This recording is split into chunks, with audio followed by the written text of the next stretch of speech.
এক অদ্ভুত দিগন্ত, লক্ষ লক্ষ মাইল পথ পাড়ি দিয়ে আমরা আজ এখানে। লাল ধুলোর আস্তরণে ঢাকা এই জগৎটি আমাদের পৃথিবী থেকে কতই না আলাদা, নির্জন, নিস্তব্ধ, তবুও এক অদ্ভুত প্রশান্তিতে ঘেরা।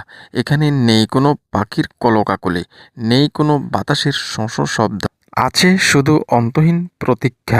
আমাদের এই ছোট্ট রোভারটি যা এখন মঙ্গলের রুক্ষ মাটিতে দাঁড়িয়ে আছে, সেটি আসলে আমাদের মানুষেরই চোখ। এর যান্ত্রিক শরীরের প্রতিটি অংশ বহন করছে হাজারো বিজ্ঞানীর স্বপ্ন আর কৌতূহল। চাকার নিচে যখন লাল মাটি গুঁড়ো হয়ে যায়, তখন মনে হয় যেন আদিম ইতিহাসের পাতায় মহাকাশের বিশালতা দেখার জন্য একটু ওপরের দিকে তাকান।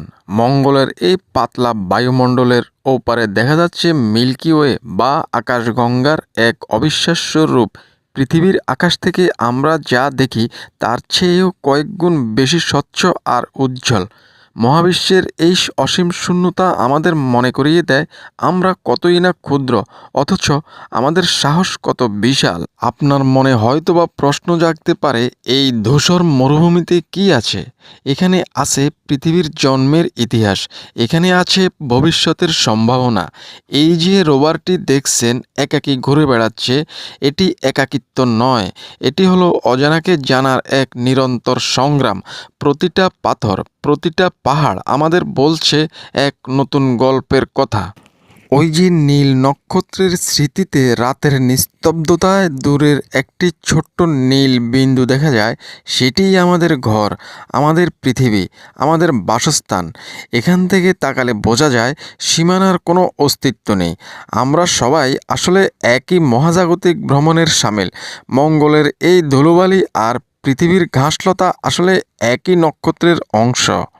আমাদের ভবিষ্যৎ হয়তো এখানে শুধু আজ রোবটের বিচরণ, কিন্তু খুব শীঘ্রই হয়তো এখানে পড়বে মানুষের প্রথম পায়ের ছাপ।